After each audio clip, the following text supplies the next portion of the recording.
Internautes de Prime News TV Monde, bonjour et bienvenue sur votre émission Santé Environnement.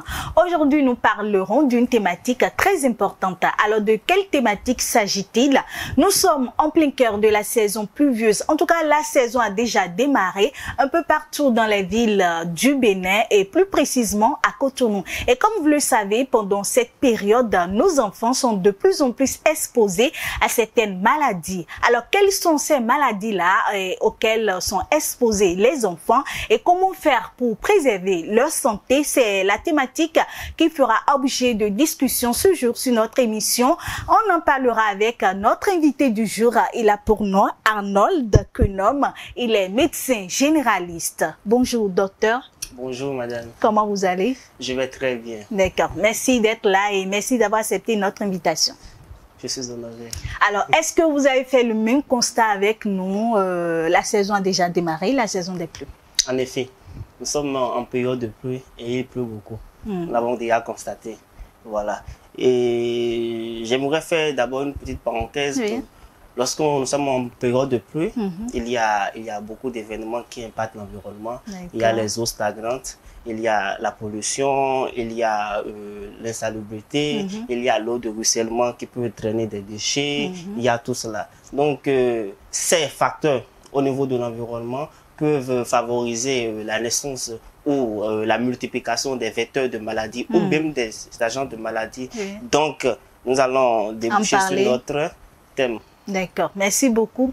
Alors, on constate souvent, généralement, que pendant cette période, les enfants sont de plus en plus exposés à certaines maladies. Alors, est-ce que vous pouvez nous parler brièvement de ces maladies-là, les plus fréquentes pendant cette période? En effet. Notons d'abord que nous sommes en zone endémique, ici au Bénin, du paludisme, bien sûr. Donc, nous allons rappeler premièrement le paludisme. D'accord. Et qui parle de paludisme, parle de fièvre. Qui parle de fièvre, parle de paludisme, parle aussi d'anémie, parle de forte fatigue. Il y a aussi d'autres maladies infectieuses, comme les infections digestives. Et qui va parler d'infections digestives, ça peut être causé par des bactéries, ça peut être causé par des vers, ça peut être causé même par des virus. Tout ça là avec l'environnement qui est favorable par la pluie. Donc, qui va parler d'infections digestives, va parler aussi de diarrhée, de vomissement, de déshydratation, de fatigue intense, tout cela. Vous comprenez? Quand on parle de période de pluie aussi, il y a la fraîcheur. Donc, il y a un changement climatique qui est là. Donc, les enfants qui sont déparasitaires, avec ce changement climatique, peuvent avoir des crises également. Donc, il n'y a pas que des maladies infectieuses, il y a aussi d'autres maladies chez les enfants qui peuvent être impactées par cette période. Alors, vous avez parlé de palu, de fatigue, de la fatigue, voilà, de l'anémie, des maladies infectieuses. Est-ce qu'il y a des exemples? Oui, j'ai donné l'exemple des infections digestives, comme le choléra. D'accord. Nous avons la fièvre typhoïde. D'accord. Il y en a plein, il y en a plein. Que ce soit même les parasitoses intestinales, c'est-à-dire quoi, les infections de tube digestif par des parasites. Vous voyez, il y en a plein. Que ce soit peut-être du ténia ou plein, beaucoup de vers qui peuvent faire tout là, juste lié avec l'environnement qui est favorisé par la saison de pluie. Alors, dans toute cette catégorie-là, quelles sont ces maladies-là les plus fréquentes chez les enfants? Voilà. Il y a le paludisme, surtout dans sa forme grave. C'est-à-dire? Quand on parle de paludisme grave, c'est une complication en fait.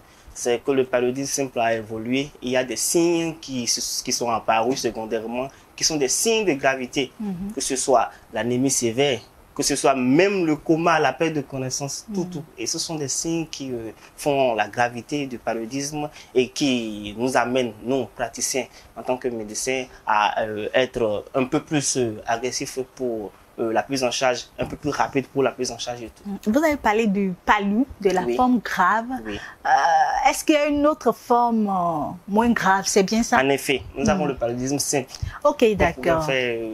Tout le monde pourrait faire avec une simple fièvre, les fatigues, le coup traiter rapidement. Voilà, avec des comprimés, puis ça passe. Mais quand nous entrons dans le paludisme grave, il faut des injections, il faut le traitement des signes, tout ça là de gravité pour pouvoir mettre en condition le patient afin que le patient vienne en amour. D'accord. À part le palu, qu'est-ce qu'il y a encore? Oui, j'avais évoqué d'autres maladies infectieuses, comme les infections digestives. Surtout le choléra. Surtout. Il y a de pluie, Il y a des eaux qui stagnent. Un peu Il y a des partout, vecteurs. oui. Il y a des vecteurs et des gemmes. Il y a des bactéries. Les enfants qui, peut-être au retour de l'école, qui s'amusent à se baigner ou à marcher dans de l'eau et tout. Voilà, un peu partout. Ils peuvent attraper de ces microbes et s'infecter. Voilà. Est-ce qu'il y a, cette maladie-là généralement présente chez les enfants, les maux de ventre? Oui. Ça fait partie de cette catégorie, non? Les maux de ventre, c'est un signe donné. Vous voyez, ça peut annoncer beaucoup de choses, comme les infections digestives, comme je l'ai évoqué précédemment. Voilà. Donc, quand on dit maux de ventre aussi, ça peut être beaucoup d'autres maladies. Hein. Ça peut être juste une maladie par la chirurgie, qui peut être traitée par la chirurgie, comme l'appendicite. Il y a beaucoup d'autres maladies. Mais en cette saison de pluie, nous allons plus insister sur les infections, le paludisme exactement, et les infections digestives qui vont donner la douleur du ventre, les diarrhées, les vomissements, les déshydratations, tout. Voilà. D'accord. Alors, nous parlons des enfants, avant de revenir sur les symptômes et sur le mode de prévention. Nous parlons des enfants, il y a les nourrissons et les enfants. Alors, quelles sont ces tranches d'âge-là qui sont plus concernées? Toutes les tranches d'âge sont touchées et sont concernées. Mais les plus vulnérables sont la période infanto-juvénile, c'est-à-dire quoi? Les enfants de moins de 5 ans. D'accord. Parce que quoi? Il y a, j'avais évoqué l'anémie par exemple. Voilà, l'anémie dans notre contexte peut être de diverses origines. Il y a le paludisme d'abord qui est là. Il y a la malnutrition. Il y a le fait que les enfants ne sont pas systématiquement mis sous fait. Normalement, les enfants doivent être systématiquement mis sous fait chaque 6 mois. Tout ça là, ça doit être fait. Mais on ne le fait pas. Et généralement, quand la période des pluies vient, il y a le parasite qui vient, il y a les parasites qui détruisent les cellules, les globules rouges du sang. Tout ça là, ça va encore aggraver l'anémie qui était là. Vous avez vu? Donc, cette période-là, on peut banalement voir un enfant qui est totalement fatigué. On l'amène à l'hôpital, on dit, bon voilà, il faut transfuser. Pourquoi? Parce qu'il y a une anémie qui est là, qui a vraiment causé. Voilà. Ce sont les symptômes qu'on peut citer. Alors, à part les enfants de moins de 0 à 5 ans, voilà, de 5 ans à quel âge aussi est concerné? Bon, quand on parle d'enfants, dans notre jargon, c'est les personnes, les individus de moins de 18 ans. D'accord. Donc maintenant, à part ça, il y a de 5 ans jusqu'à 18 ans. D'accord. Voilà. Merci beaucoup. L'enfant, le grand enfant. Voilà. C'est le terme qu'on utilise, le grand enfant. Ok. Alors, je prends le cas du paludisme. Quelles peuvent être les causes? Les causes, exactement.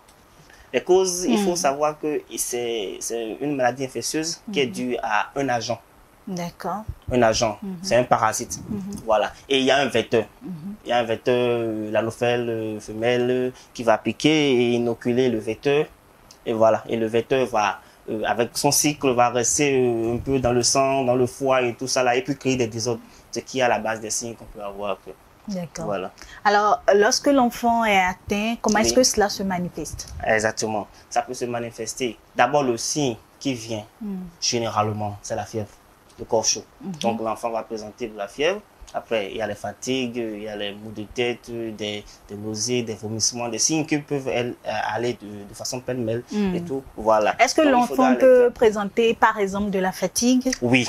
Sans pour autant que ça ne soit du paludisme? Oui, exactement. Que ça ne soit pas même du paludisme, même d'une maladie infectieuse. Puisque quoi? Quand on est fatigué, ça peut être dû peut-être parce que l'enfant n'a pas bien mangé. Ok, d'accord. Peut-être, voilà, il y a beaucoup de choses. Mais bon, voilà, on reste dans le contexte. Voilà, là, donc nous allons évoquer surtout le paludisme qui peut donner le... D'accord. Il y a le palud qui est bon déjà et l'anémie. Quand je prends l'anémie, qu'est-ce qui peut... Le manque du sang. Oui, exactement. Bon, si on le dit de façon vulgaire. À part ça, il y a les maladies infectieuses. Oui, j'ai cité d'autres maladies infectieuses. J'ai le choléra. Voilà. La fièvre typhoïde. Tout ça là, c'est dans la catégorie des maladies infectieuses. Digestives. D'accord. Alors, qu'est-ce qui peut être à la base de ces infections-là? Quand on parle aussi d'infections, de maladies infectieuses, c'est qu'il y a un agent pathogène. Il y a un agent qui va créer l'infection. Donc, j'avais cité que ce soit peut-être des batteries.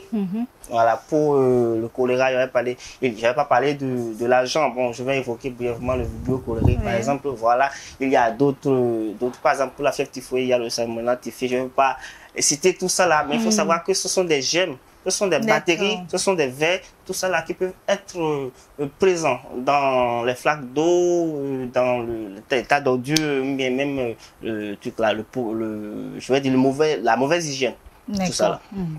Alors, on va revenir sur le mode de prévention. Oui. Alors déjà, commençons par le milieu immédiat. Voilà, la maison, le foyer. Oui. Alors, qu'est-ce qu'il faut faire? Qu'est-ce qu'il faut faire exactement? D'abord, pour les enfants de moins d'1 an, d'accord, il faut respecter le programme élargi de vaccination. C'est indispensable. C'est-à-dire le programme? Oui, les vaccins de l'enfant. Il faut respecter les programmes. Il ne faut pas manquer. C'est important, très important. Alors si, par exemple, quelqu'un a déjà manqué. Oui, il faut se rapprocher d'un centre de santé ou de centre communautaire où on fait les vaccins et se renseigner là. On lui explique d'abord, bon voilà, vous avez manqué pour tel mois, on pourrait rattraper avec tel mois et tout, voilà. Sans pour autant que cela ait des conséquences sur la santé de l'enfant. Exactement. D'accord. Mais l'idéal n'est pas de manquer. Il faut faire la vaccination pour les enfants à temps. Maintenant, au-delà de la vaccination pour tous les enfants, d'abord, les règles d'hygiène. C'est la base, les règles d'hygiène, on va l'évoquer. Hygiène alimentaire, donc se laver les mains avant de manger, après de manger, tout ça là. L'hygiène corporelle, l'hygiène aussi, même de défécation et tout, il faut nettoyer les mains et tout. Lorsqu'on quitte les toilettes, sinon c'est beaucoup de microbes qu'on ramasse et on pourrait les trimballer et tout. Voilà, donc j'ai parlé d'hygiène, l'alimentation, il faut aussi une bonne alimentation. Puisque j'avais évoqué la malnutrition chez les enfants. C'est un fléau chez nous, c'est vraiment un fléau chez nous et qui peut prédisposer l'enfant même, ça réduit son immunité et le prédisposer à beaucoup d'autres infections, beaucoup d'autres maladies même. Ouais, voilà. Donc, quand vous parlez d'une bonne alimentation, vous mettez quoi dans ça? Oui, alimentation équilibrée. Respecter les horaires. Si 3 repas, il faut les respecter. Et il faut avoir, en fait, les éléments nutritifs qu'on peut avoir de façon au maximum. Il faut respecter les glucides, les protéines, tout ça là dans l'alimentation. C'est de ça il s'agit, en fait. Voilà. Et maintenant, pour les enfants, je vais insister aussi sur le déparasitage systématique. Il faut déparasiter les enfants chaque 3 mois. C'est très important aussi. Supplémentation. En faisant quoi? Voilà. Il y a des médicaments contre les vers. Comprends? D'accord. C'est pour les enfants de 0 à 5 ans, les nourrissons, y compris les nourrissons, c'est ça? Exactement. Normalement, c'est tout le monde. Maintenant, comme nous sommes en train de parler des enfants, j'insiste pour les enfants. Maintenant, à l'hôpital, on va vous dire, le déparasitage, ça commence à 9 mois. Donc, les nourrissons sont dedans et tout, les enfants, les grands-enfants aussi. Donc, chaque 3 mois, il y a un déparasitage systématique.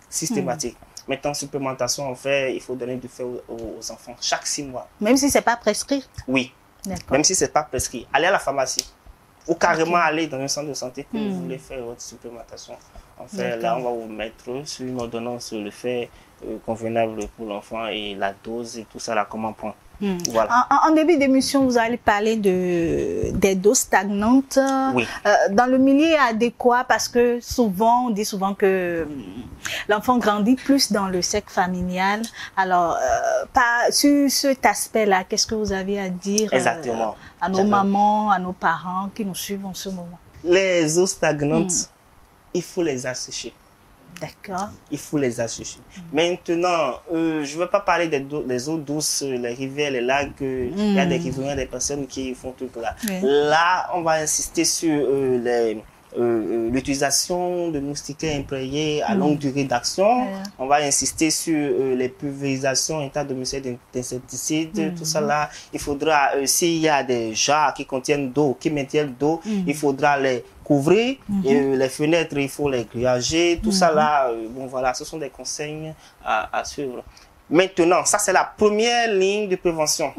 La deuxième ligne de prévention, c'est lorsque maintenant le patient ou l'enfant a présenté un signe ou un symptôme, il faut immédiatement se rendre dans un centre de santé. Une consultation précoce, c'est très important. C'est la deuxième ligne de prévention. Avant qu'on ne pas faire de l'automédication. Il faut éviter ça, genre, et il va prendre du para, ça va passer. Ça peut ne pas passer. Ça ne va pas passer parce que la cause n'est pas traitée. D'accord.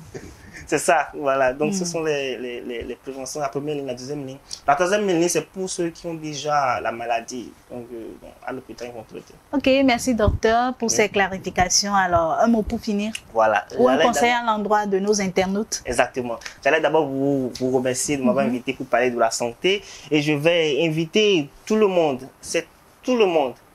En cette période de pluie, il faut vraiment se protéger. Il faut respecter les règles d'hygiène. Il faut rester sous moustiquaires imprégnés ou utiliser les insecticides pour pulvériser la maison. C'est très important. Mais surtout pour les enfants. N'oubliez pas la supplémentation en fer, supplémentation, le déparasitage. Et devant tout signe, il faut se rendre à l'hôpital. C'est tout. Merci beaucoup, docteur. Je vous en prie. Merci. Amis internautes, voilà, vous aviez compris ou entendu les conseils de notre docteur. Merci de les mettre en pratique. Si vous avez des sujets ou des interrogations, vous pouvez toutefois les mettre en commentaire pour d'autres émissions à venir. Merci de nous avoir suivis. Merci à l'équipe technique et de réalisation de cette émission. À très bientôt.